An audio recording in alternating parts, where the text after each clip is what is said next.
SAPD, present in the courtroom, attorneys for both the state and each of the 3 defense attorney teams, as well as the 3 defendants. Witnesses on the stand. The jury is not yet in the courtroom. Counsel, you wanted a 7:05 hearing, is that Yeah, right? based off some of the things that she testified to on Friday, Judge, I think it's appropriate. It seemed like she was going to offer opinion testimony. I wanted to explore that. Okay, you may proceed. Good morning, Detective Platt. Good morning. So on Friday, you made a state. You made 2 statements that caught my attention. Number one, you said, "I know why they were indicted. I know some details." Those are 2 statements you said. You remember saying those statements on Friday? Yes, yes, I do. And you have not been designated as an expert by the state, have you? No, Okay. And you don't claim to be an expert in any particular field, correct? no, I don't. So what is your opinion? What you said, "I know why they were indicted." Why were they indicted? For murder. I said that because it was on the news. Everybody on the department knew about it. Our office is aware of it. I mean, we wouldn't be here if they weren't indicted for murder. Okay. What did you review, since you speak to the news and you're talking about other investigators in this case? What have you reviewed before you took the stand on Friday? I haven't reviewed anything with the case. Have you reviewed specifically Detective Soto's report? No, I didn't read his report at all. Have you discussed with him this case at all? I did discuss with him the case. What did you talk to him about? Honestly, mostly just about our experience with Jason Goss on the last trial. That really is what I spoke about. Was I told him, be calm, because we experienced him on the last trial, and I experience him every day. well, that's really what we spoke about. I wasn't speaking about details. I was speaking about being in the courtroom. But not so. I mean, and you're know you're under oath, and so no details at all. You don't know any details from the media, from Detective Soto, at all. Nothing. No, the stuff from the media that I saw was not audio. It was being in the gym and seeing it come across the screen, something like that. I mean, I didn't watch or read full news articles on this. May I be more specific with you? Sure. So, and Jason and I reviewed this before this morning. Yes. There was a portion of my questioning to you where I was giving you a scenario, and it was a general scenario. Yes. And you were answering as if you were talking about this situation. You talked about an obstruction, and I said that wasn't my scenario. Okay, so you're not talking about this case. So you alluded to knowing that there was quote unquote an obstruction or potential obstruction in this case. How did you come to that conclusion? Because I took Sergeant Flores' statement, and he described the exterior. He described the porch. He described the window with no screen on it, with the glass door next to it. Okay, and that's the extent of it. I mean, yeah. Okay, that's what. Thank you, Judge. Any further from anybody else?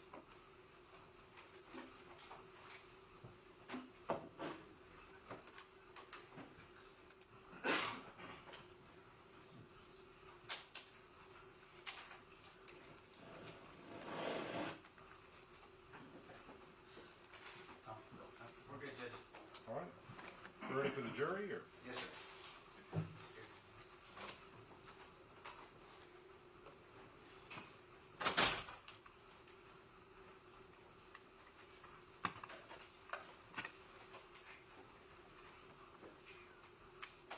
Joe, you don't need this chair out there. This is the last meeting you're on.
right, welcome back, members of the jury. Hope you had a pleasant weekend and a good morning so far. We plan to go through pretty much the rest of the day. I mentioned to y'all before that I do teach, so probably can't get out of here any later than 5:15 today. I'll give you a lunch break. If you need a break for any reason or can't hear for any reason, please let me know. All right, where we last left off, we were on cross, is that right? Recrossed it, yes. All right, you may proceed. Thank you. Good morning, Detective Platt.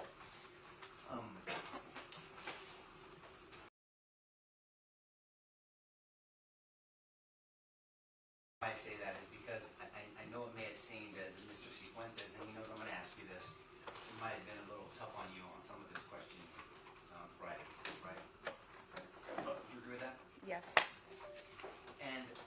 But you understand that as lawyers that represent people and defend against the government, I mean, the stakes couldn't be higher in a case like this. Would you agree with that statement? yes, And you understand that not only do we have a legal duty, but we have an ethical duty to zealously represent our clients. Objection, Your Honor. Relevance. This is my trial strategy, Judge, and I know he wants to try to control it, but I think I have a little leeway. I'm asking for a little leeway. Since she's actually arguing, go ahead and cross-examine instead of asking her questions. All right, let's get the question. Thank you, Judge. And one of the things that is reality is that these folks over here are trying to send these guys behind us to prison. You know that. yes, Okay. And so, last week, on Friday, the judge ruled that Mr. Cifuentes could ask you about a very challenging time in your life. Remember that? yes, And there were some things that I heard that didn't really make sense, so I have to delve into that to clear them up, okay? yes, Okay, thank you for that. And I didn't object to you saying your story, because I wanted you to say your story. But everything that you told the jury about that situation when you were suspended, SAPD brass and administration, to include the chief, heard all that through your lawyer. Would you agree with that? They got your version. they did, Okay. yes, And I say this respectfully, but even though they got your version, they still decided to suspend you. yes, And in that suspension, part of the thing you agreed to is that you would not contest the fact that there was a finding that you were not truthful. You remember that? yes, But I get the feeling, and I'm happy to be wrong on this one, but I get the feeling that you don't believe that you were treated fairly. yes, So is it safe to say that the brass, the administration, was wrong in your situation? of course, I believe that a certain person was wrong. I wouldn't blame the whole administration, I blame one person. But nobody in the other part of the administration tried to stop this one person, did they? No, Okay, and so, at least the point I'm making is administration, brass, people that claim to know policy, just because someone higher up in SAPD said the men behind me are wrong, doesn't mean that they're right, the administration. for the administration. Say it again? Just because the administration blames these men for doing something wrong on the night in question in this incident, doesn't mean that the administration and SAPD is correct. Objection invades the province of the jury, Your Honor. I don't even know if that's a proper objection for this question, Judge. I'm asking her opinion on the administration. Would Your Honor, please finish? I'll overrule. Thank you, Judge. So it doesn't mean that the SAPD administration is correct about these men either, right? I mean, I don't know how to answer that. I don't, Okay, let me make it clear to you. The administration, in your opinion, or at least one person was wrong about your circumstance where you were suspended for being untruthful, remember? right, yes, All I'm asking, is it possible that they could be wrong about these men also? it is possible. That's all I was asking, thank you. Now I want to direct your attention. Well, thank you, Jason. I mean, and in your situation, the reason why you feel that way is because they didn't look at your Coban situation and all the videos in your incident, correct? Well, and if you don't mind, then I just add that, And answer my question first, and I'll give you some leeway okay, if you don't mind. yes, because they didn't review my COBAN. Okay. And so is it important, I guess, and I'm gonna get to this in a second, it's important for people, administration, prosecutors, detectives, like Detective Soto, review all the videos in relation to the incident with these individuals, these men behind me as well, correct? Some people, not all people. Should administration and detectives review all the videos for the incident with these men that we're here for? Should they have reviewed all the videos? Well, I'd say no, not all detectives, because I still don't believe as an assisting detective that I was required to review all videos. And that's So fine. I just want to make sure that's clear. When you say detectives, are you? Let me clear it up for you, because I Yeah. think that's a valid point. The lead detective, because I'm gonna talk about walking warrants in a second, I need you to educate this jury for me, okay? Okay. Should the lead detective in any murder trial review all evidence before they make significant decisions? Yes, Okay. So now let's talk about officer-involved shootings, okay? yes.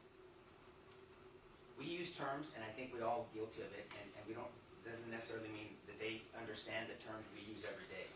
Will you please explain to the jury what walking a warrant means? Walking a warrant is when the detective writes the warrant and then you take it to the judge and get the warrant signed by the judge. That's just walking a warrant. It's that simple. But why do you walk a warrant versus let it go to the grand jury and let a grand jury indict? The nature of the crime, if it's a severe crime against a person, if the suspect is a danger to others, So that's what I want to get to. there's So different walking reasons. warrants, in all fairness, walking warrants really applies to gang members, people that are really dangerous to a society. Would you agree with that? Those are some people, yes. Well, how many, and maybe you don't know this, and if you don't, it's fine. Have you ever seen officer-involved shootings where they walked a warrant within hours of the incident? There, Let me ask the question again. I know, but I'm not sure, I think I can say it, so I'll say it, but, I'm not sure, I don't know what you're gonna say. Let me just ask the question very specifically, because it's really yes or no. it is, but what, and I'm sorry, I think it's okay, but there's another officer case, and I know a warrant was walked on that one, I just don't know the time frame, but that's the only other case that I know of. Well, I think I'm asking, if you don't know the time frame, I'm asking about specific time frames. Yeah. Okay, so I'm just gonna ask real specific questions. You testified last week, Uh-huh, and I'm gonna get your words, because I wanna make sure. A warrant would not be, if you were the lead detective, your quote, a warrant would not be walked within 24 hours. Do you remember saying that last week? what was the question? Your answer was, the question was about walking a warrant on a case like this as the lead detective, and you quote, a warrant would not be walked within 24 hours. You remember saying that? I remember Mr. Harris asking me a question about a warrant, about warrants being walked within 20, but I just don't remember the rest of the question. But Do you remember saying that as your answer? Because I wrote it down and it caught my attention. I don't remember what the question was exactly. But do you remember giving that answer? I remember giving an answer similar to that. Okay, well then let's But talk a about that different similar question. answer you gave. Well, one second. Yeah. Have you talked to anybody between Friday and today About this? about the case, about your testimony, about anything? No, Nobody at all? Have you talked to the state? no, Any representatives of the state? no. Okay, so you recall now giving a similar answer to what I wrote down as your answer of a warrant as a lead detective would not be walked within 24 hours, correct? I don't, like I said, I remember answering it's similar to that. Okay. But for the question, when he asked me about if something along the lines of have I ever, how many cases did I think that I have walked a warrant within 24 hours? That's all I'm asking, is just to specify the question. So Mr. Harris asked you. I'll bring it Yeah, up. Okay? yeah, You have it all I mean, down. I'm not trying to argue, I really Well, am not, I just want to That's make up to sure. people's opinions, but I'm going to ask you the question because I want clarity for this Okay. jury. Have you, this is Mr. Harris, how many occasions, because have you, comma, sorry, we just Yes. wrote it down. Have you, comma, how many occasions have you determined probable cause and walked a warrant within 24 hours? In my cases, it would have been an on-site arrest. Yes. Or the Okay. warrant, let me finish please. Or the warrant was not walked within 24 hours. Now do you remember the exchange? Yeah, I do, I remember that Okay, exact so scenario. that was my original question. In my cases, you as the lead detective, it would have been an on-site arrest or the warrant was not walked within 24 hours. In the cases I've worked, yes. That's what I asked you. I'm sorry, That's okay. I just wasn't understanding Okay, the full I'll try to be question. more clear. But now do you remember saying that? Yes, Okay, so in your cases, you have not walked a warrant within 24 hours. You remember saying that? Right, yes. Okay. So let's talk about your experience as lead detective. As a lead detective, before you walk a warrant, is it important to review all the evidence before you go before a magistrate judge, have that magistrate judge sign an arrest warrant for individuals, and then those individuals be charged with something as serious as murder? Yes, And so,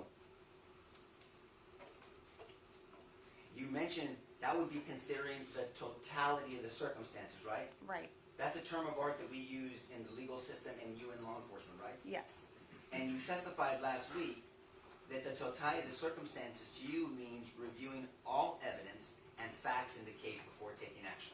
yes, You remember saying that? Yes, I do. Okay. So, if there were 6, I'll just say this, since you don't know about this case, but if there were 6 officers, may I stand up, Judge? Yes. If the incident happened here on the porch, if there were 6 officers directly in front, facing the porch with their body cams, would it be important for that lead detective to review all of these 6 people before you walk a warrant? I'd say yes, as many videos as possible. Then let me ask you the question again. If there were 6 officers right in front of the incident with body cam, would it be important for a lead detective to review all these 6 individuals, maybe more, videos before you walk a warrant and ask the magistrate judge to arrest people for murder?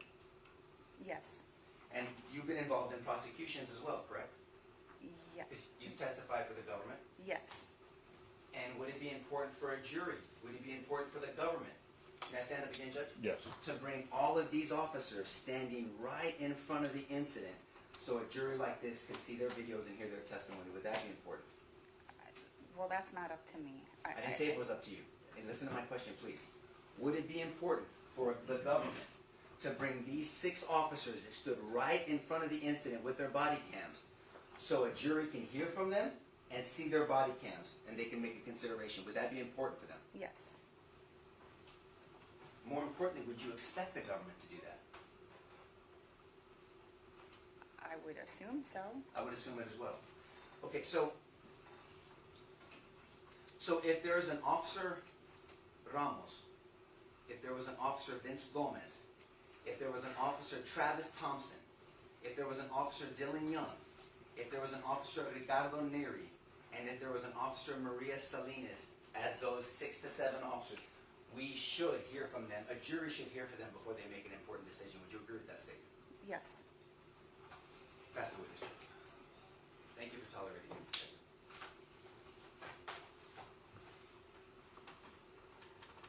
Good? Good?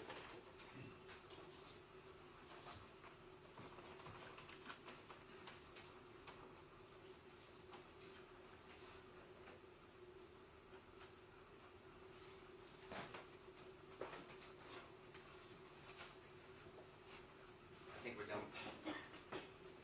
I think we're done, Jeff. All right, state.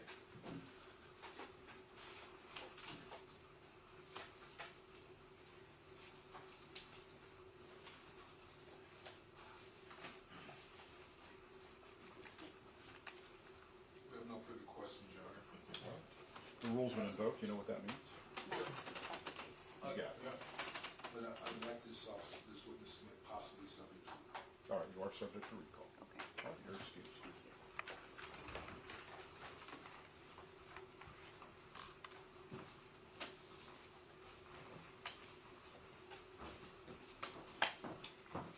All right, state, you can call your next witness. State called Kieran Foster.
swear you in.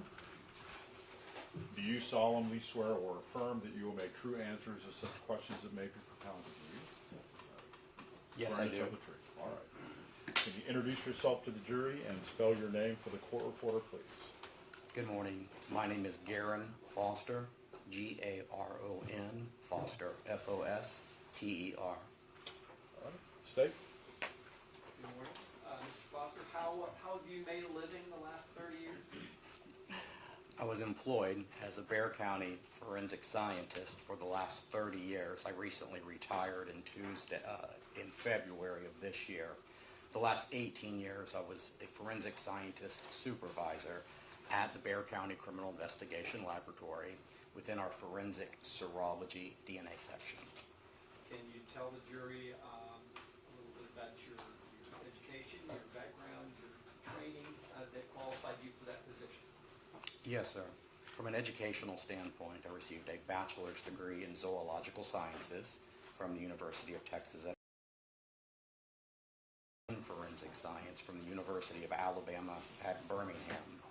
My entire career was with Bexar County, so it began with on-the-job training and then joining local as well as national and international organizations specifically within forensic science. Therefore, I was able to attend workshops to continue education in those areas. The educational requirements specifically in my area, which I had, was biochemistry, molecular biology, genetics, population genetics, as well as statistical analysis. A brief background then would be I hold a certificate from the American Board of Criminalistics in molecular biology. And then also while employed, I was licensed from the Texas Forensic Science Commission as required by law as a forensic analyst. And in your 30 years applying your craft, has it all been here at the Bexar County Criminal Investigation Laboratory?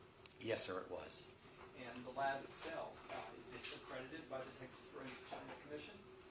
Yes, the official accreditation comes from a different organization, but it is overseen by the Texas Forensic Science Commission. And yes, it is. And as the forensic scientist supervisor, were you involved in making sure that the lab maintained the training and the protocols to stay accredited during the entirety of your time there? Yes, sir, I did. You had mentioned two things, serology and DNA. Can you tell us, first of all, about the science of serology? Yes, forensic serology is essentially the examination of items of evidence that are biological in nature. You think of blood or semen or saliva, and then if possible to identify those items. And then if the identification of whatever blood stain or tissue is made, then determining if there is sufficient cellular material to conduct DNA analysis. And when law enforcement agencies submit a sample to your agency to determine whether or not any biological material exists on an item, do you have certain protocols for accepting evidence?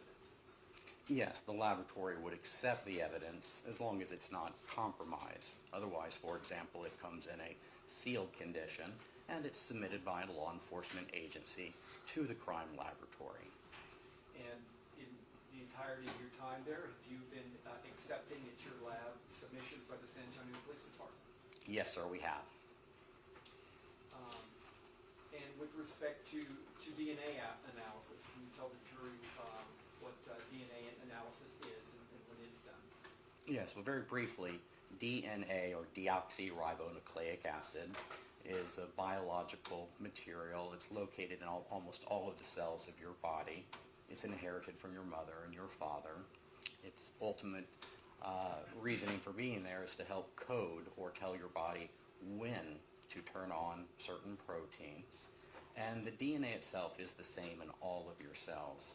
And my DNA is very similar to your DNA. We all need the same proteins or enzymes, basically our genetic makeup, but a small portion of it is different, or we call that polymorphic. There are different sizes of the DNA in small percentages. So 99% of my DNA is the same as yours.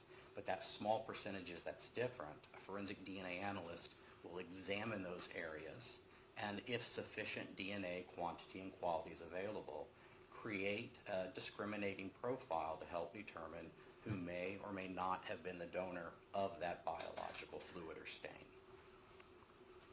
I want to ask you about a submission under your lab under number 23-03995. It submitted to your lab in September of last year. Do you recall having any involvement with any testing from that submission by the San Antonio Police Department? Yes, sir, I do. And what were you asked to do in the initial submission on September, or around September 16, 2024? Yes, I received 4 different apparent bullet fragments, and I was asked to examine those for the possible presence of blood or any other tissue that ultimately would potentially lead to a genetic profile if there was biological material on those items. And is that an unusual request, or is that fairly routine? It's fairly routine. If I could approach you. Yes.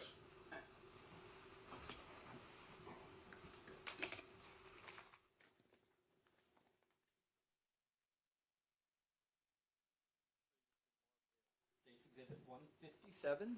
Should take a look at that. Do you recognize the packaging and any of the markings? Yes, sir, I do recognize the packaging. And how are you able to do that? Well, I'm able to do so because I see my initials and the date in which I made this examination, as well as a unique criminal investigation laboratory number in which you had referenced. And when did you first see this package? I would have seen this package on September 13th of 2024. And when you first put your hands on it or so, was it in a sealed condition? Yes, sir, it was. And inside it, what was inside that package when you opened it?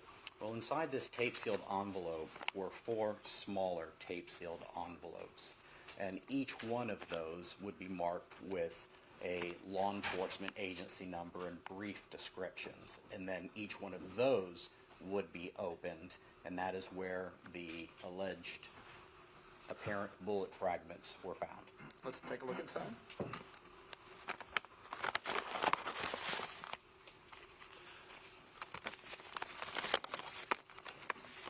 And emptied the contents of State's Exhibit 157. Does it indeed contain the 4 envelopes that you described? Yes, it does.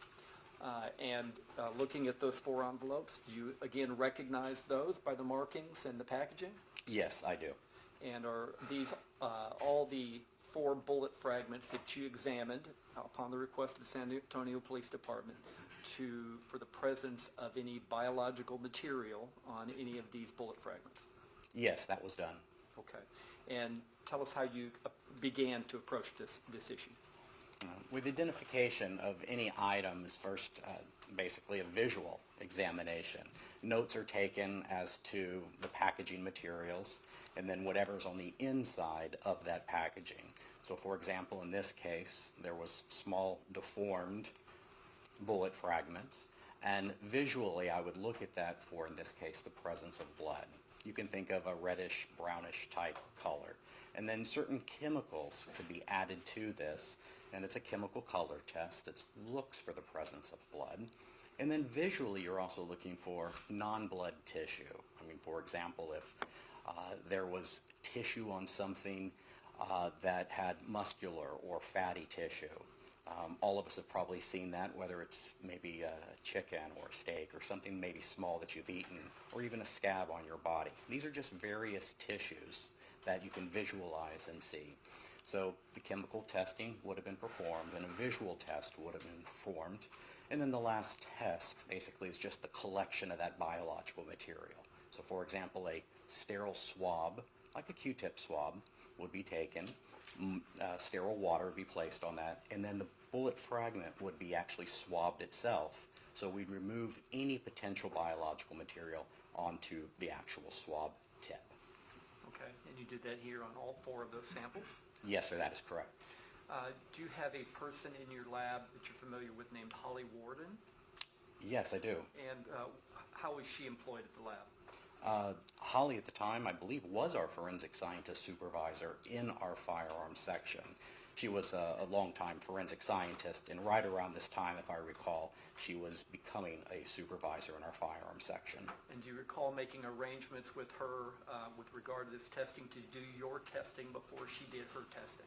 Yes, that is correct. Okay, and why would that be?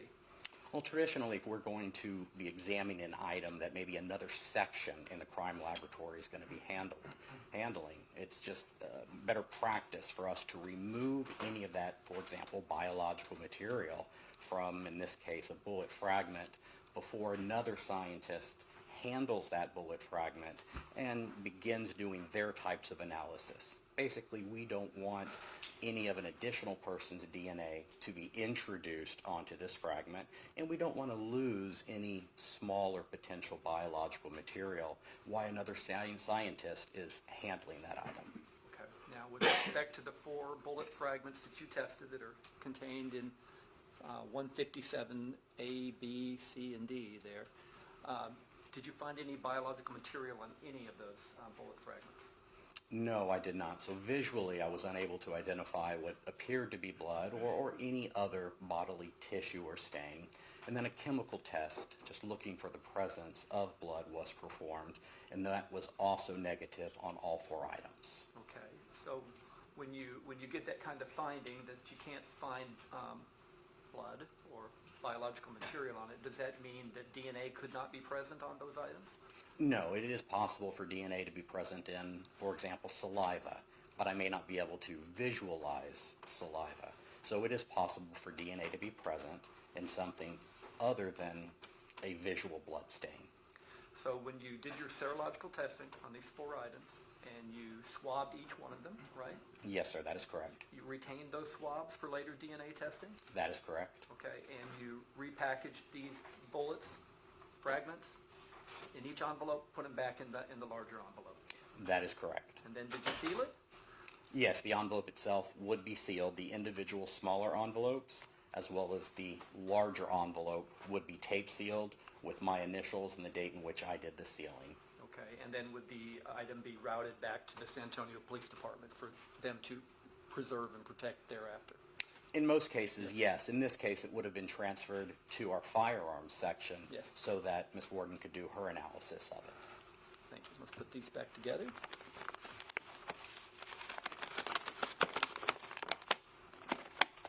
Thank you. All right. Before you ended up doing any DNA testing on those items, on the swabs from those items, did you get an additional item to test?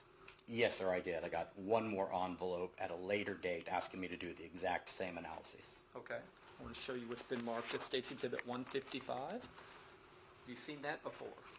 Yes, sir, I do. And how do you recognize it? I recognize it again with our individual criminal investigation laboratory number. I do see the date as well as my initials and an item number that has been given by the crime laboratory. Okay, and that envelope itself, what would it contain? Inside here also would contain a smaller envelope, and inside that envelope would have been whatever item I was examining. In this case, another bullet fragment. All right, let's take a look in there.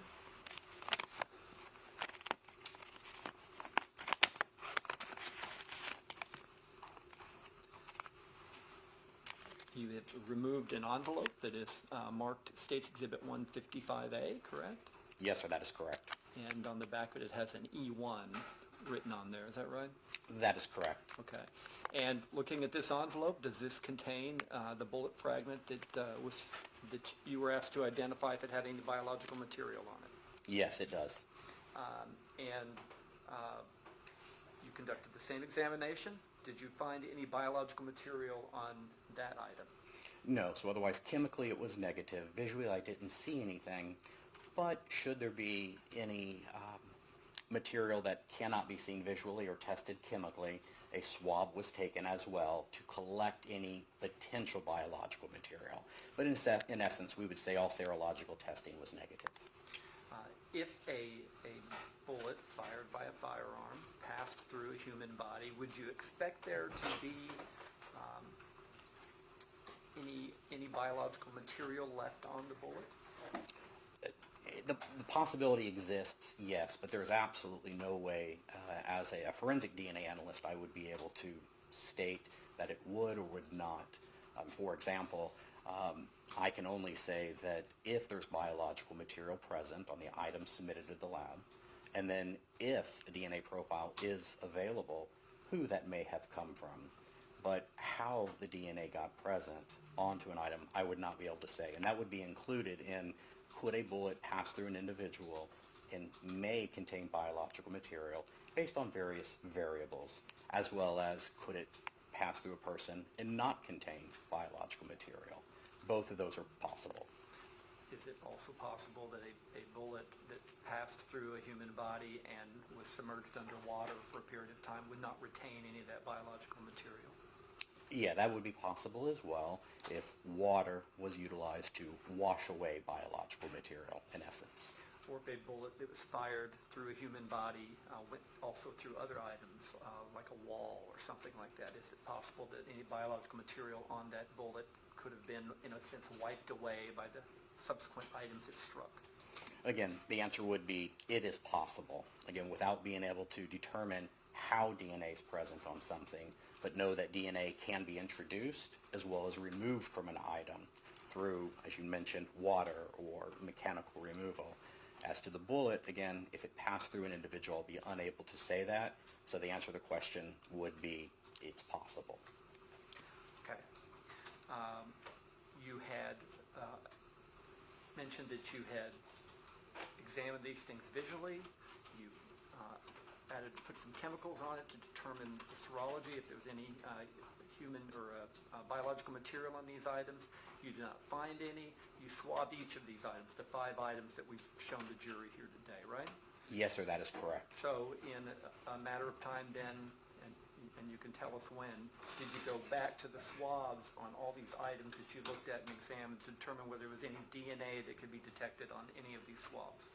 Yes, that's exactly what I did. I went and collected the swabbings that were made at or around the time in which I examined these a few weeks prior, and then attempted a DNA profile on each one of the swabs while these alleged bullets had already been submitted to the firearm section. Okay, and how did you go about doing that with the swabs? Well, DNA analysis itself involves 4 steps. The first is to extract any DNA that's present. The second would be to quantitate the DNA. So, for example, each one of these swab tips would have been subjected to various chemicals that are going to open up the cells that we have the DNA in. You can almost think of it as an egg that's being cracked open. And then we have a technique that quantitates DNA. How much DNA is present? Is it human DNA, and what is the quality of DNA? So that's the second step in DNA analysis. And if DNA is present, or it's believed to potentially be present, then the remaining steps are done. Third step is what we call polymerase chain reaction, or it's the amplification of DNA at various genes. These are the areas that may be different from person to person. And when I say polymerase chain reaction, it's almost like a photocopy machine for genetics. It amplifies over and over because DNA is very limited.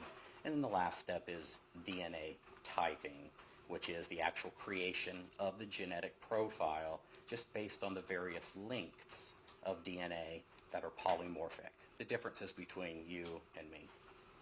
And what were your results with respect to each of these 5 bullet fragments that you tested? In general, it was negative. Otherwise, either no human DNA was identified on those swabs that were taken from the bullet fragments, or if there was any DNA present, it was beyond any detectable limits of either the quantitation or going through the procedure and trying to attempt a DNA profile. So otherwise, no profile was available on any of the bullet fragments. So in essence then, with the 5 bullet fragments you found, or that were submitted to you for testing, you cannot say whether or not any of them passed through a human body. Is that fair to say? It is fair to say, regardless of the DNA results, I would not be able to say if a bullet fragment had passed through somebody or not, but it's also fair to say that there was no human DNA that was identified on these items. Thank you, Mr. Foster. I'll pass the witness. Yes. Mr. Foster. Hi. Hello, Mr. Goss. How you doing? I'm doing well. Retired. Yes, no, I know. I was going to tell you congrats on a well-earned retirement. You and I, we know each other. It seems like the most memorable cases I've ever had, you were a part of them somehow, and I've always appreciated that. I appreciate your testimony today. I'll just say I think you were fantastic at what you did, and I'm glad that you're able to retire and put that up. I did have just a few questions. Not really much. I think that you could say that that some of your testimony is that really there's nothing that you can offer that really tells us one way or another what happened as far as the bullets are concerned. Do you agree with that? I would agree with that. Yeah, and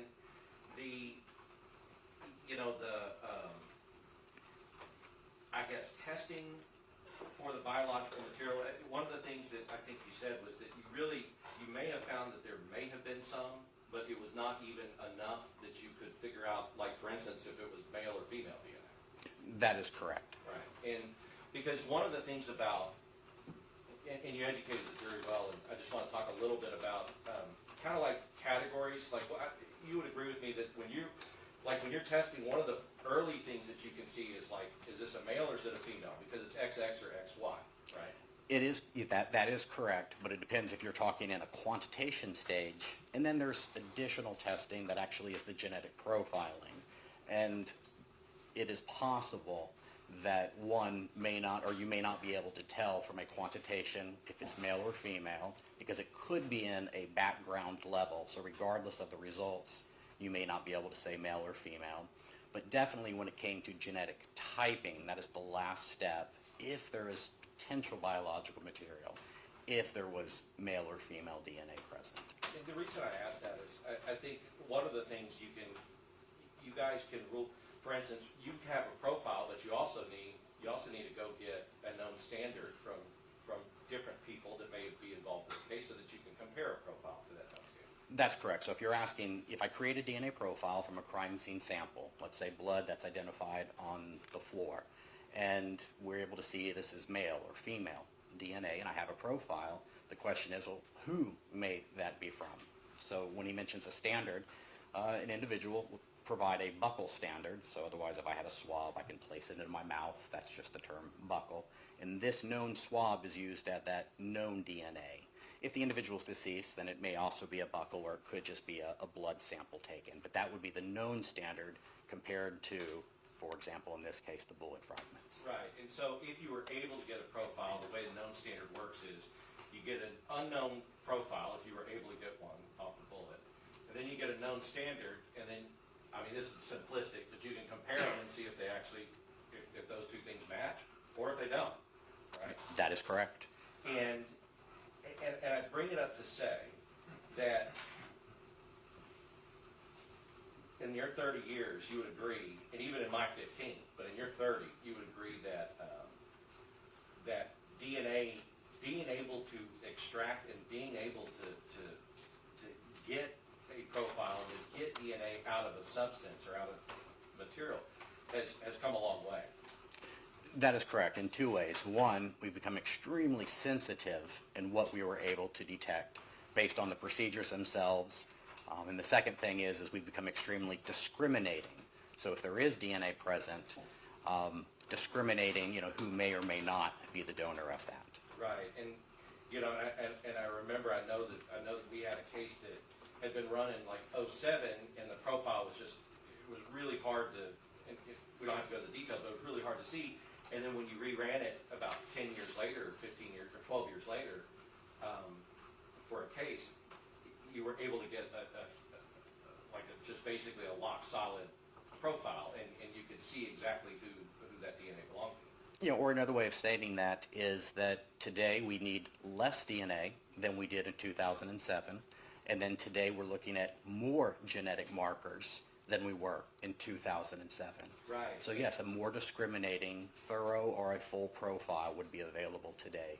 And I make that point to say that even with all of that we have today, because you did your analysis in 2024, even with all of that and how sensitive it is, you weren't even able to get, using those state-of-the-art tools that you have, you weren't even able to get a profile off of any of these bullet fragments. That is correct. Right. So that would tell you, I mean, because honestly, something that's microscopic, like a microscopic drop of blood, you could probably pull a pretty good profile out of it. It's a cellular-rich stain, so typically the answer would be yes. Again, I wouldn't be able to say how the blood got there, but yes, if there's a sufficient cellular material in a small blood stain, yes, I would expect, if the quality was present, to be able to get that profile.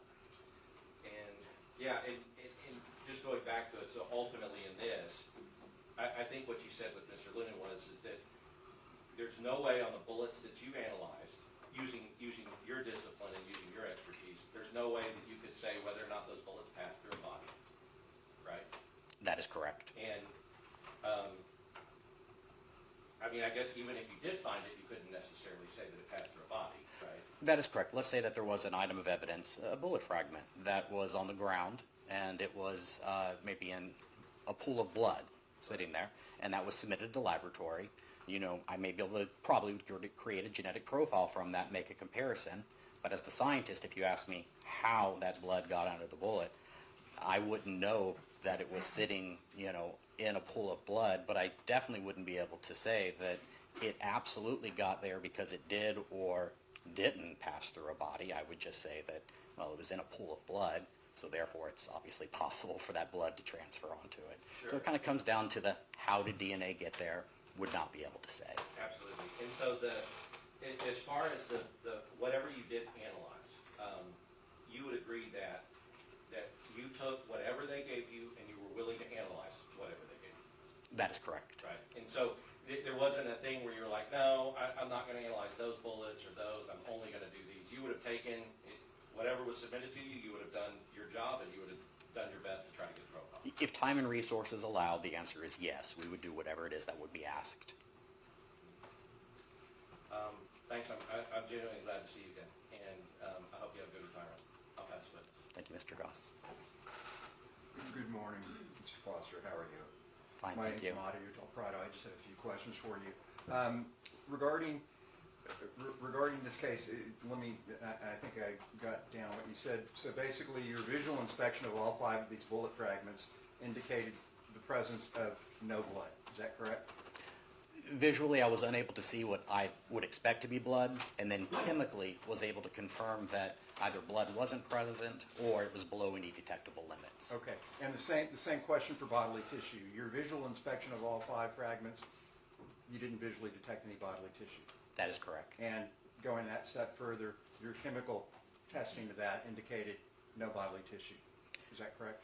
If the bodily tissue was blood, that is correct. But if it was not blood, for example, something that you couldn't be seen with the naked eye, like saliva, we were able to confirm that with a very specific human DNA test. Would I find DNA present if there was human DNA? And those results were either negative or very limiting, beyond any kind of detectable limits. Okay, thank you, sir. And with regard to the source of the DNA on this bullet fragment, if the scenario were such, would it be fair to say that the DNA, even though you couldn't quantify it or qualify it, could have come from a person handling that bullet? Would that be fair to say? I'd have to say that anything is possible. Right. Would I expect DNA from somebody's fingers to be present on a bullet as it passes through a gun and there? We're getting out to the realm of, well, it's getting closer to be not likely. However, it would be wrong for me to say that I absolutely could say that there would not be DNA present. So I have to answer that with, it's possible. Okay. So, I mean, the sources of the DNA could be potentially innumerable if it's going into, like, let's say an apartment. There may be loads of DNA in a living area or in a kitchen area from the people that are residing there. Would that be fair to say? Yes, sir, that would be fair to say. Okay. And would it be fair to say that It might even be the DNA from the people who occupied that apartment before the current occupant of the apartment. I mean, that DNA could still be present from the people who were there before. Is that fair to say? I mean, if there was biological fluids or stain present from the first individuals, then Yes, sir. yes, it would be fair to say. Okay. And I guess my last question is with regard to any water. If there were water, well, first of all, on the floor of the apartment could have potential DNA, correct? That is correct. Okay. And if there was water, like a line busted, and you got the water coming out from a municipal water source, and I understand that, you know, the water is going to be treated with fluoride, but studies show that even there can be DNA fragments in even municipal water supplies. Is that correct?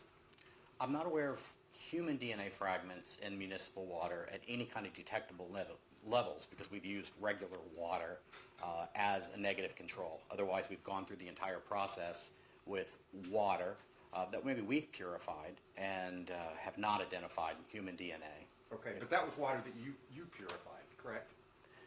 That is correct, Okay. but I will answer again that I'm not aware of any human DNA in any kind of detectable limits that would be in municipal water from a city. That would not be right for me to say that there is or is not. Okay, and there was nothing detectable here? either? That is correct. Okay.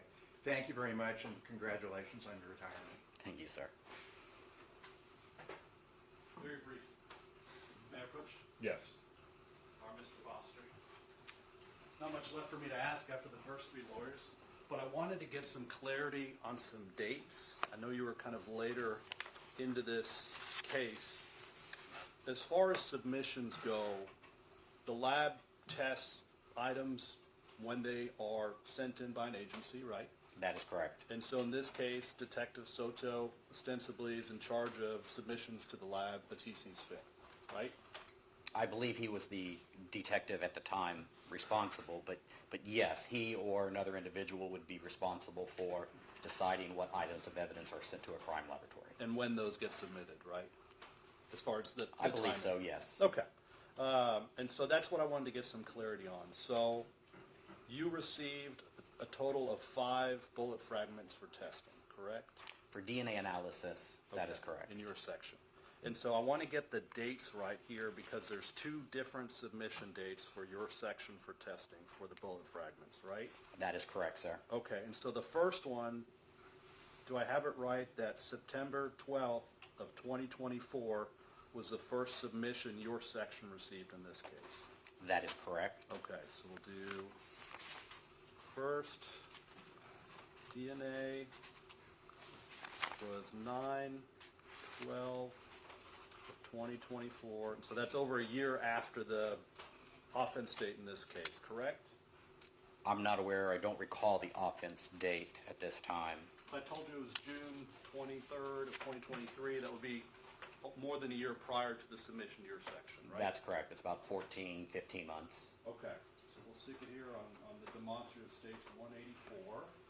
And Ms. Warden helped me kind of walk through the same dates here. So that's the first submission. And then you get a second submission, do I have it right, that came on September 30th of 2024?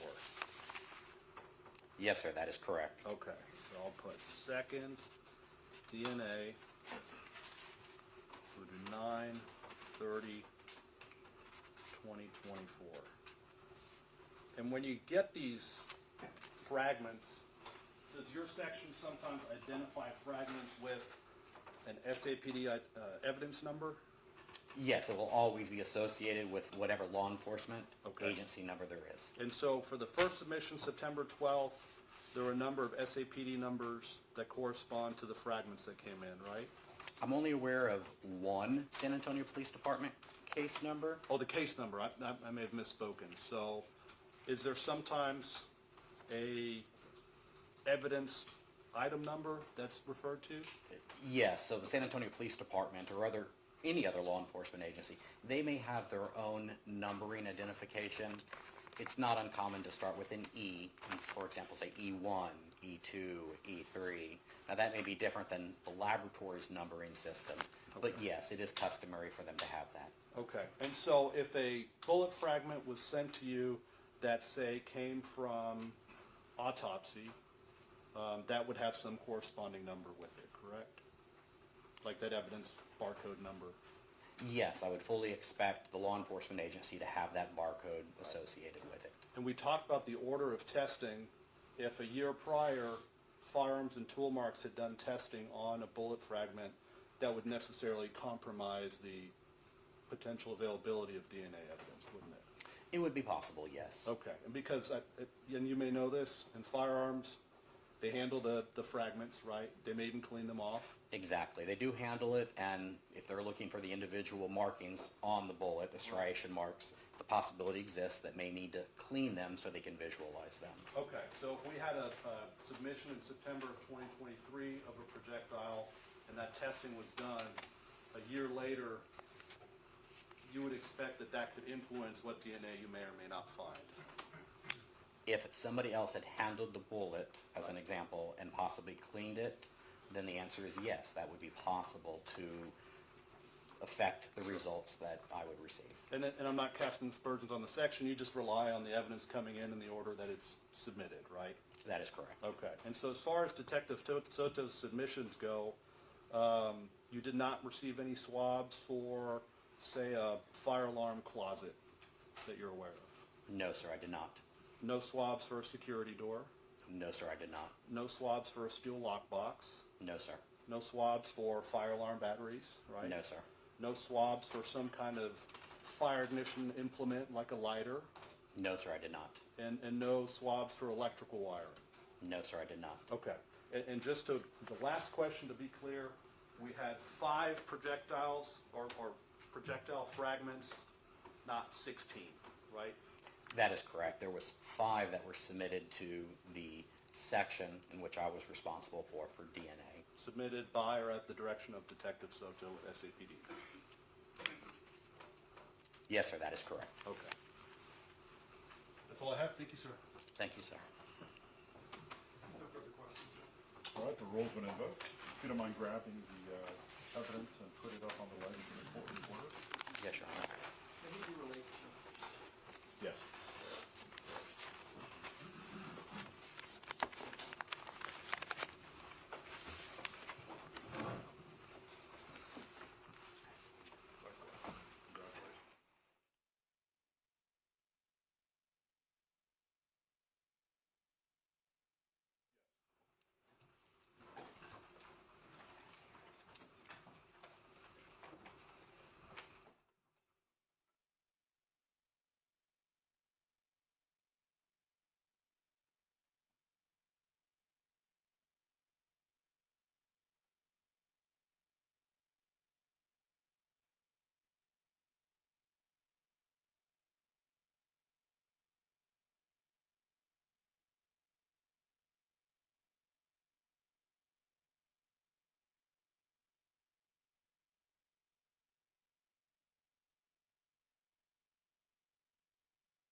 state has failed to timely disclose any experts. I don't know that the witnesses A through E would be considered experts, but they didn't file notice of witnesses until October 1st this year for those witnesses. And as we've articulated, none of these witnesses have been designated as experts, and therefore, under Rule of Evidence 602, their testimony would not be based upon personal knowledge, and if they're not based upon personal knowledge and they're not an expert, it wouldn't be relevant. So the evidence should be excluded under 602 in the failure to meet the 3914 requirements of proper notice. Expert testimony is irrelevant if it's inadmissible. And we cite a case there. Also, additionally, we are objecting to any evidence as to alleged policy violations. I think we made it patently clear in our motion, in our pleadings, that any punitive violations would be irrelevant because of the lack of causation. Under Texas Penal Code Section 604, it's essentially you have to show that a cause is sufficient in itself to cause the result. There's no way that they can show any policy violation caused Melissa Perez to engage in an illegal deadly assault with the hammer, and therefore the need for self-defense was not caused by a policy violation.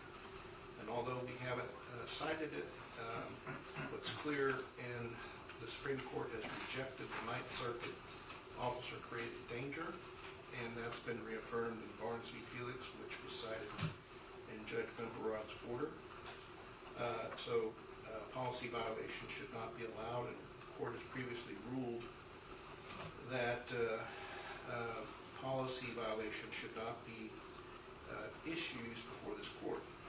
Additionally, one of the alleged policy violations is based upon our review of discovery provided by the state.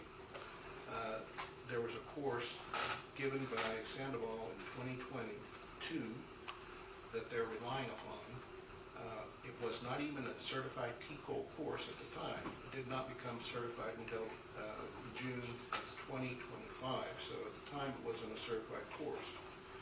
Moreover, one of the captains that addressed this issue said there's no policy on barricaded subjects who are engaged in criminal activity and who are not alone. So even Sandoval's course, which was given in 2022, gave instructions about an alleged tactical retreat when there's no requirement in the law to engage in a tactical retreat. And the course that he gave in 2022 only required or suggested a tactical retreat when the person was non-criminal and alone and not a danger. None of those predicate facts exist in this fact situation. And so, since the predicate facts don't exist, since the course was not even written policy, it's an instruction, and it wasn't certified, Sandoval's course should be irrelevant. And again, the punitive failure to engage in a tactical retreat did not cause Melissa Perez to attack the officers. And it didn't give Melissa Perez the right to resist arrest or use deadly force against the defendants. Additionally,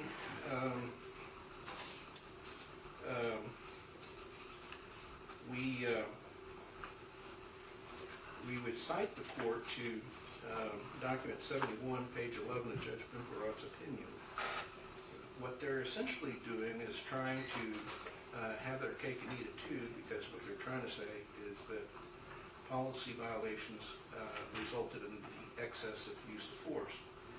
And Judge Bimperod talks about how the plaintiffs, in that case, Manel's claims, were disposed of because there was no underlying constitutional violation. And essentially, Mel claimed is that a lack of policy or a failure to train or adherence to policies is what caused the result. And what Judge Gumperod said is that in prior summary judgments before document 71, the federal court dispensed with that. So what we're going to be doing, if you permit that inquiry, is to have a trial within a trial of something that's already been disposed of, and there's a lack of causation, there's lack of relevance, and it would cause confusion in the jurors. And we believe that it's not relevant, number one, but when you weigh the prejudicial value and the probative value under 403,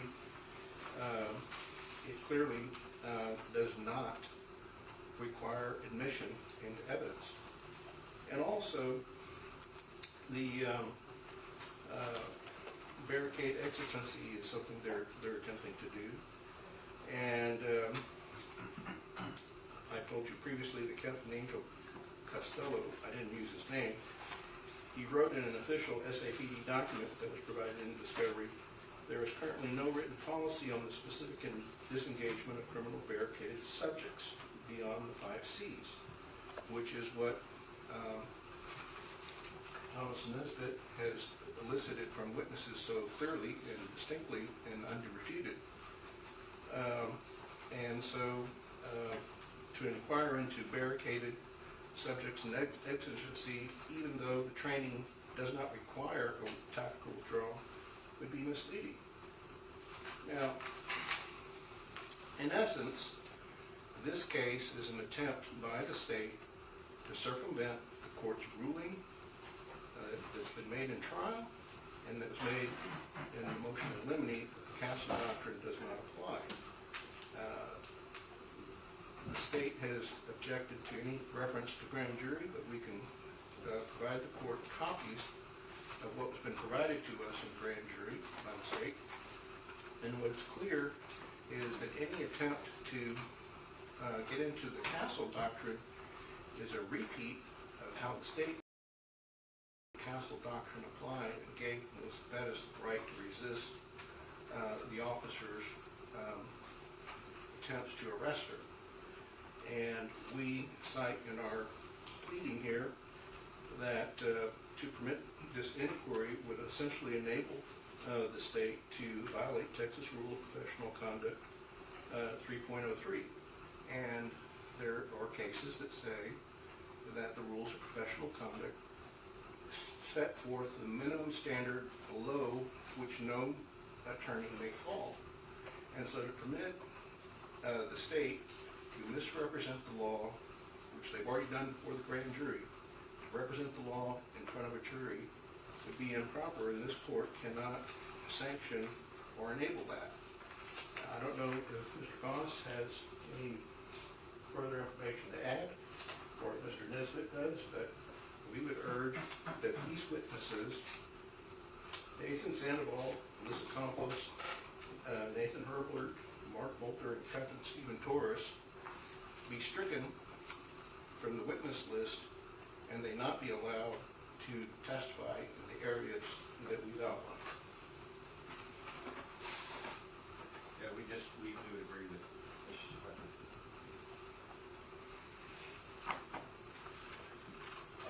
Judge, I'll respond after you.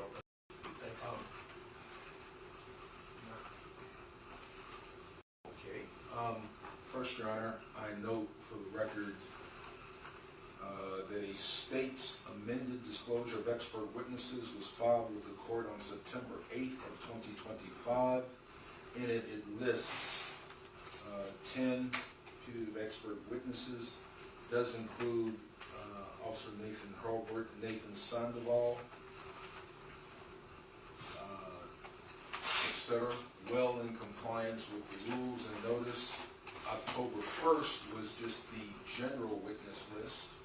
And I will simply say the state has met and complied with the statutory requirements for notice.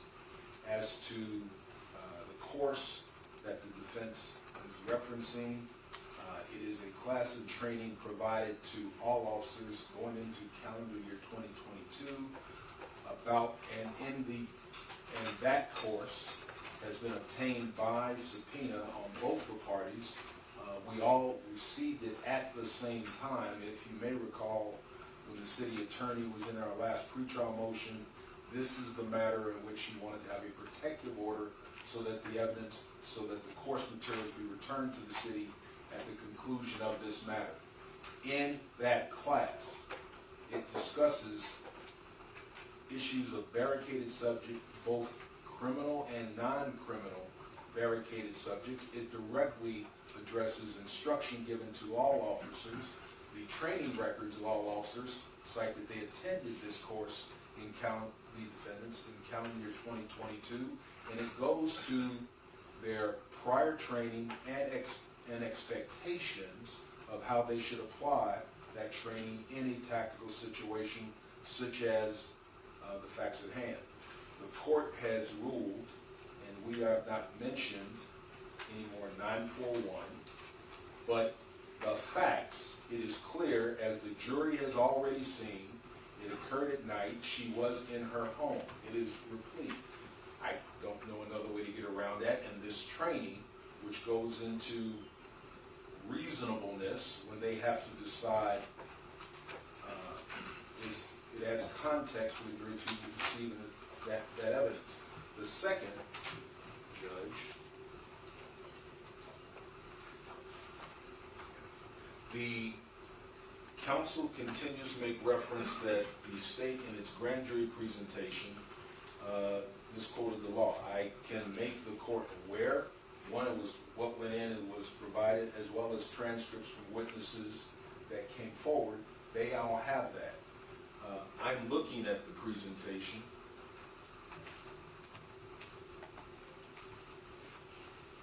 I will have to ask counsel, could you refresh my recollection? What is the illegal thing that I told the grand jury?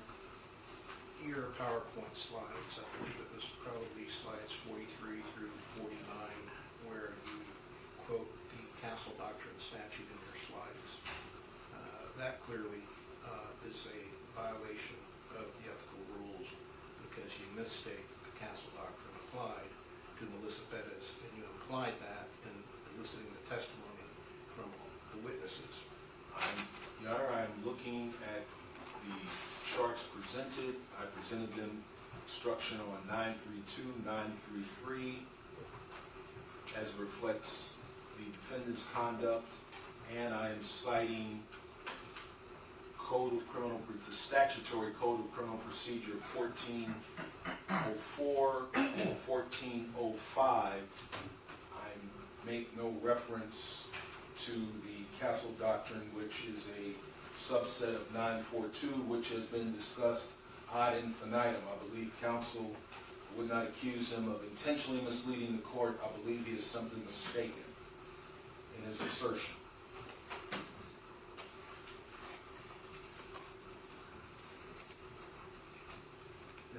As to why state's expert Sandoval, who they received notice of, and this instruction, it informs the jury, and perhaps I will ask counsel, he articulates it better than I can read his notes.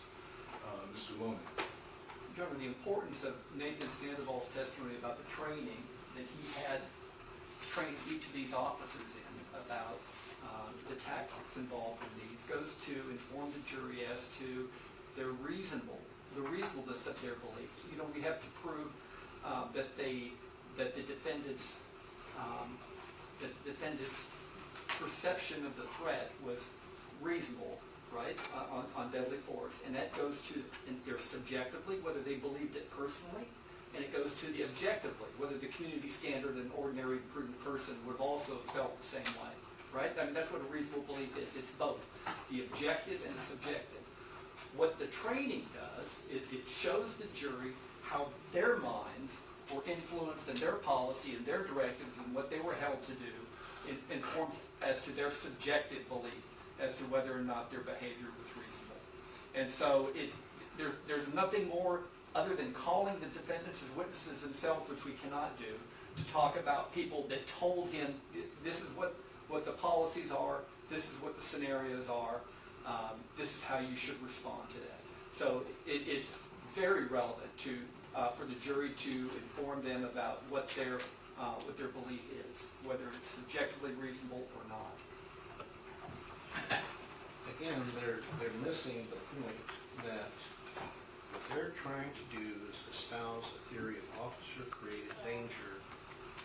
And what the Supreme Court has done is they've rejected officer-created danger, and essentially, by rejecting officer-created danger, what the Supreme Court is saying that 6.04 of the Texas Penal Code is applicable to whether or not the officers caused the illegal conduct by an accused.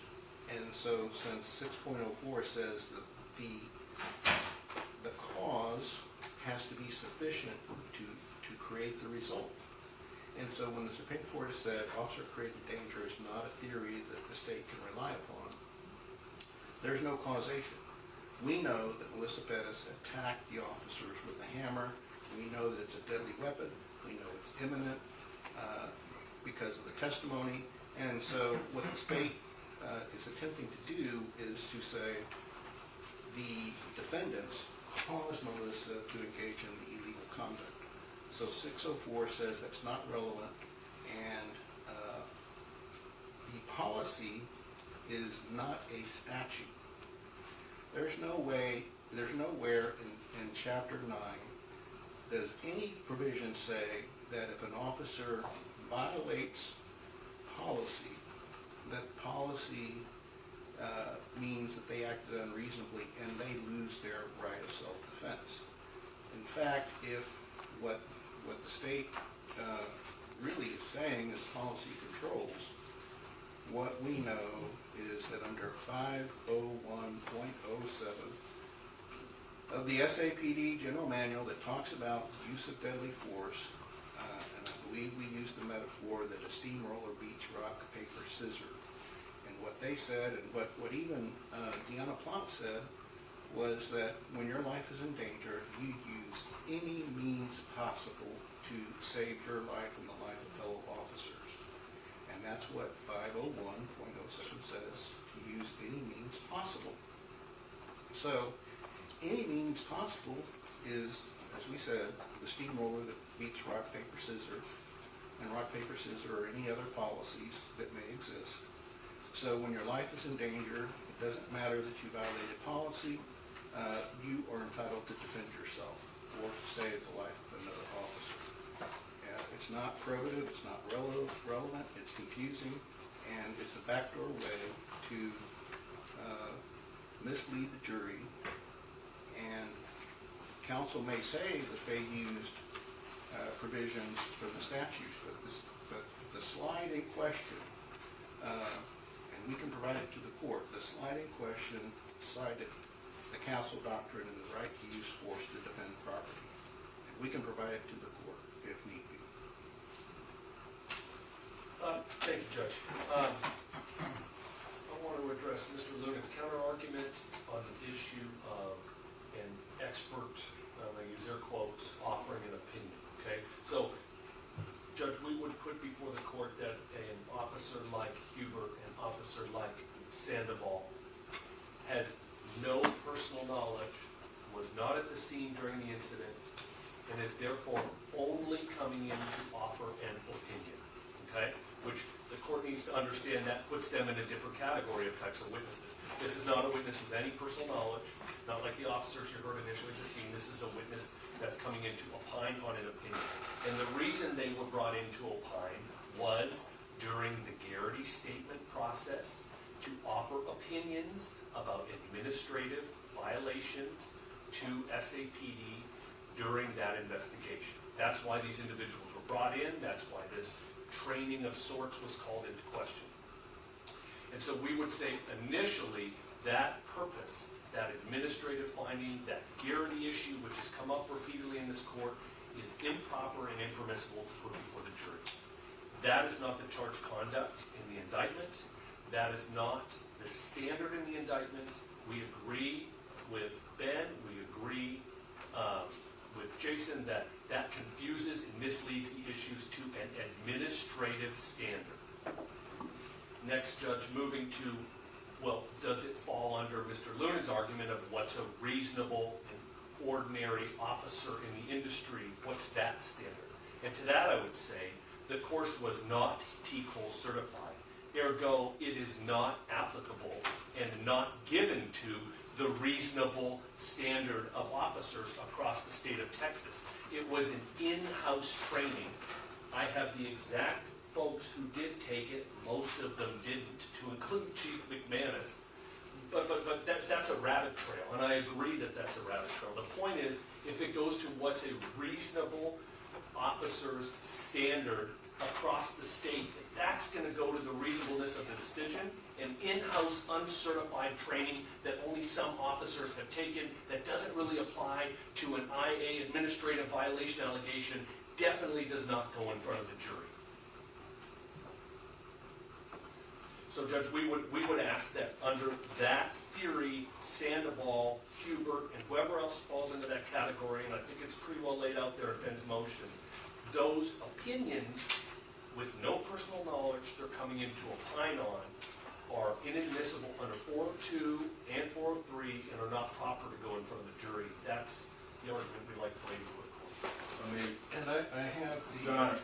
I have the slide if the court wants it. Okay. Your Honor, number one, I would go back and restate, beyond the claim of policy, what was presented in the grand jury was Texas Code of Criminal Procedure 1404 and 1405 verbatim. And just for where 1404 giving an officer the right to arrest when a felony is committed, that statute has been interpreted under 5 of these states, 639, second 463, and it just lays out requirements. The person gives information to the peace officer has to be credible, the offense must be a felony, the offender must be about to escape, and there is no time to get a warrant. Those are the requirements established in case law by Frye. We also presented directly Article 1405 of the Code of Criminal Procedure, rights of an officer. In each case enumerated where arrest may be lawfully made without warrant, the officer or person making the arrest is justified in adopting all measures which he might adopt in cases of arrest under warrant, except an officer making an arrest without a warrant may not enter a residence to make the arrest unless the person who resides in the residence consents to entry or exigent circumstances require the officer making the arrest enter the residence without the consent of the resident or without a warrant. I go back to 1405. That is the statutory law which this jury will have to apply from all of the facts. As to the notice of the experts and that class, they are giving their knowledge of what is trained to these officers. It may not have been everyone else they mentioned, but the training officers said these defendants had that information at the Rosemont Apartments, June 23rd, 2023. It informs how they should handle it reasonably, and it also informs the jury as to what they knew as they assessed the information when they have to make the decision as to if their use of deadly force was reasonable. Also, since, again, defense has continually cited 931 and 932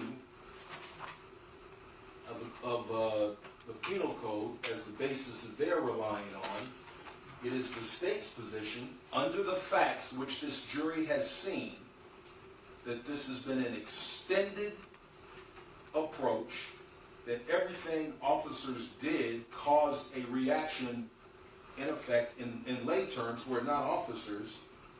I'm citing 9314.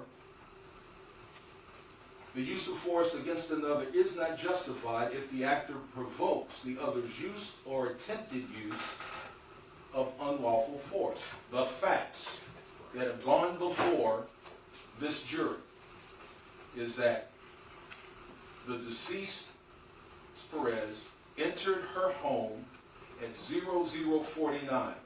Officers intended to cajole, harass, etc., and then called it off. They retreated, got additional information. then go back and then resume the harassment that causes Ms. Perez, and the jury sees it, she reinforces the door with a chair. They observe it, they notice it, then they start to come in through the front. She reacts. They retreat, she backs off. It repeats again, they approach, she reacts, they back off. It is the state's position that reasonable minds can see that is a question and a fact for a juror to consider the 932 self-defense claim. All of this is based on statutory law, not policy, the law that this jury will have to apply. None of that applies to the three gentlemen behind me, Judge. I don't know what this cajoling Mr. Harris is talking about. I thought we crossed this bridge already. No prosecutor that I've ever heard of in 23 years has used this against officers. So it's a misapplication, Judge. And everything that he just described to the court, with all due respect, applied to officers that are uncharged by this office. Charge them. Charge them with whatever you want to charge them with, but not these guys. These guys didn't do anything that this gentleman just said to this court, Judge. So it's irrelevant. There's not a nexus to that. First of all, it's a misapplication of that law. I think everyone watching, everyone experts behind me, this honorable court, and all of us as prosecutors knows that that is a misapplication of the law, even if it applied to them, but it doesn't. Because what he described does not describe these gentlemen, their actions, Judge. So I don't know where he's going with this, Judge. Mr. Cifuentes was gracious enough to let me chime in because my ears were bothering me and my stomach was growling. So I'll let Mr. Cifuentes finish the argument, Judge, but none of what he said applies to the individuals behind me. So, Your Honor? wait a minute. The argument that the state is advancing is disingenuous. Nowhere in the grand jury did they comply with Article 20A.258, which is how a suspect should be interrogated. They called some witnesses that refused to testify unless they were granted immunity, and they did not give the statutory warnings. If they knew that somehow or another the officers they called before grand jury had engaged in illegal conduct, and by some stretch of the imaginations, their conduct was sufficient under 6.04 to cause Ms. Perez to engage in illegal conduct to resist arrest, then the state should have given those witnesses who testified in the grand jury their statutory warnings under Article 20A.258B. They did not, and C, and they were required to give those warnings in writing. They did not give them verbally in the transcript. They didn't include an exhibit that they gave them the warning in writing. So their conduct before grand jury is inconsistent with what they're arguing now. If they're saying that it's relevant and admissible now, then they're confessing to having engaged in an intentional, willful violation of Article 20A.258 of the Code of Criminal Procedure, and this court would have a duty to have the state bar inquire into that unethical conduct. So either they engaged in unethical conduct before the grand jury, or they're making an invalid argument now. Either choice is untenable. And I should also say that their grand jury presentation talked about exigency as it's defined in the San Antonio General Manual, not as Judge Bimperod defined it. And these officers in a criminal setting are not constrained by the definition of exigency in the San Antonio General Manual. Their criminal liability should be judged by how a court interprets exigency, and they're opening the door to the introduction of Judge Bimperod's order and findings that there was exigency based upon my client saying, oh, and I'm not going to say the word, oh, whatever, we have to go in now when he learned of the existence of the Indian. Judge, if I may, and hopefully put to bed, we went over again 1404 of the Code of Criminal Procedure and 1405. The policy cited in section 502 is verbatim, word for word, the statutory law. There is no distinction between the two. Council deftly skirts between its policy on one hand and then apply law on the other. They are verbatim, as is the preceding 14045, which is what has been continually stated that these officers could rely on. As to everything that has been stated has gone before this jury. This court will have to give an instruction that advises them on how to deal with the evidence that they've seen. I believe the phrase that we like to use here is the totality of the circumstances. That is before this jury. You can possibly narrow it out, but they've already seen it. And the law, our state law gives guidance on how to apply it. But as to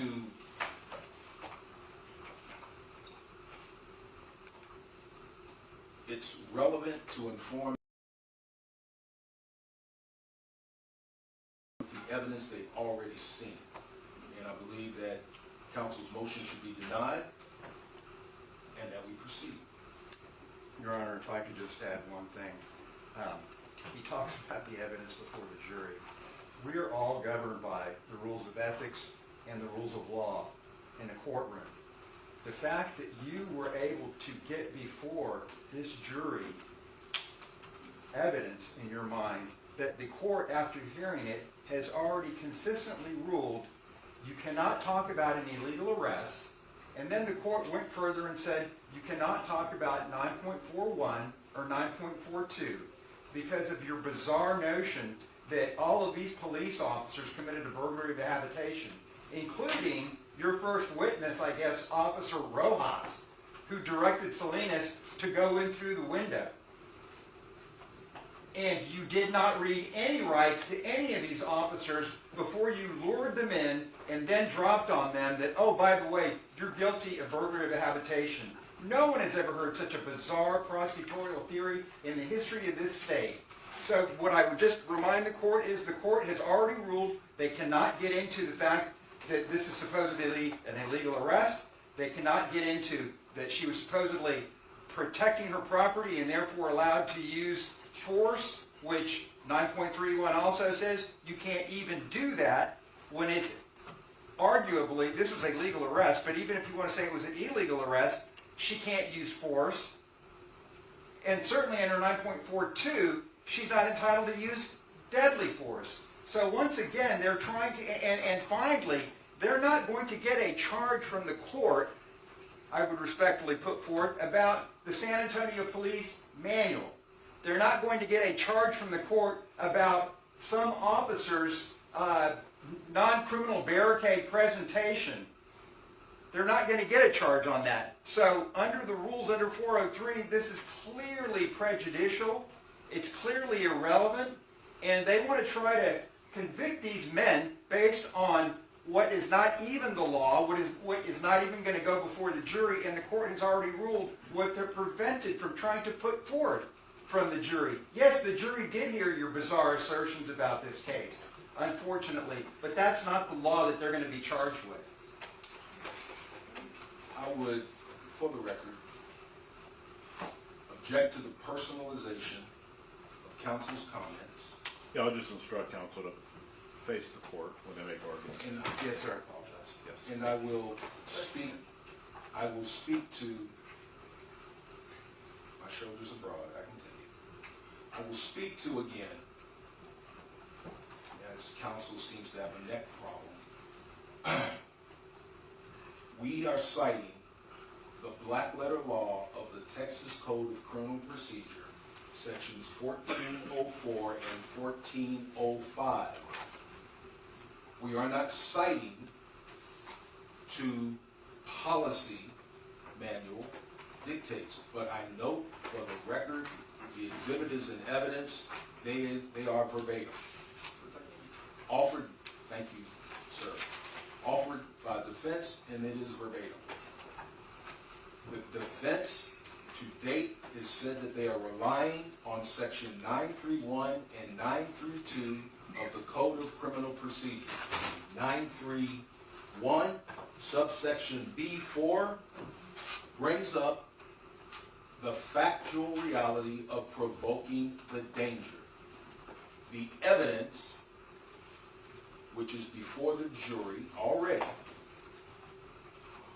calls it into question. We are simply arguing it and presenting it in line with our theory. As to any aspersions that I tricked officers who showed up and testified to their personal knowledge, we have, everyone knew what I asked, they came in willingly. And so I would flat out object to counsel's citation to 20A. Again, I see no reason. This motion should be denied on its face. I yield to Mr. Boone. Your Honor, in the proposed charge that you gave us days ago, okay, it contains in there, appropriately so, section 1405 that talks about giving this jury the opportunity to decide whether or not this arrest was illegal or illegal based on the fact that it was a warrantless entrance into a residence. That's in the charge. And it's fair for us to use things that in the charge that you've given us to be able to use that in front of the jury to suggest that the facts suggest that the entry into this habitation was illegal. So where does that go from there? We understand and we respect the court's decision that we cannot rely on 941 and 942. We're not going there. But we can go and argue that the officer's conduct was unreasonable in the fact that it was illegal. Okay? If the jury finds that their entry into that apartment was illegal, based on 1405, which you have in the charge, that you've given us in the charge, we should certainly be able to argue that the fact that they went in, and if they believe that the entry was illegal, that goes to the reasonableness of their actions that night that resulted in the shooting and death of Melissa Perez. And if that entry turned out to be, and it's an entry by these guys, okay? If their attempted entry and their entry by these three guys ended up provoking Melissa Perez into coming at them with a hammer in her hand, the jury should be able to consider whether or not they provoked that difficulty by engaging in illegal conduct, which is left for the jury to decide about whether that exigency exists.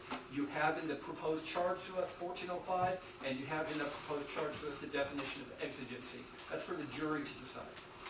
I know you've listened to everybody. Yeah, I've given both sides an opportunity to make their arguments. You have, and I would just like to point out, because I think it's dangerous to talk about provoking the difficulty. As the court knows, provoking the difficulty is very, very specific. They would have to have some evidence in the record that they provoked the difficulty in order to have an excuse to shoot her. And that, I think, is a bridge too far. As far as 1405 goes, again, all I want to reiterate to the court is I believe that is a pure question of law that the court should decide. It should not be a question that goes to the jury because the jury doesn't have the ability to look at the case law and everything else like the court does to determine exigency and those things. At some point, we are still presenting evidence. I just wanted to make the court aware that we are going to ask the court, after the court's heard all the evidence, to actually make a legal determination on whether or not there was an exigency. And so I wanted to add that. All right, so a couple of things. First of all, the proposed charge that the court provided you, that was really before the evidence had begun. That's definitely going to change, so I just instruct both sides to disregard that particular charge. I do want to caution both sides to stay confined to the law that is applicable in this particular case, to the facts in this particular case, and not go outside of that, because I could open up some doors that either of y'all would not be happy with. As it relates to this particular defense motion, I'm going to conduct a 403, and I have been conducting a 403 throughout the course of these arguments. The court will grant the defense objections related to any experts that will be offered to testify on officer policy. Anything else before we take lunch? Your Honor, what about training? Are you, by your ruling, saying what these officers were trained about the appropriate way to handle a situation like this cannot be testified about? Currently, I'm going to sustain the defense objections. Okay. As to training and policy? Yes. All right, let's take a lunch, 12:30.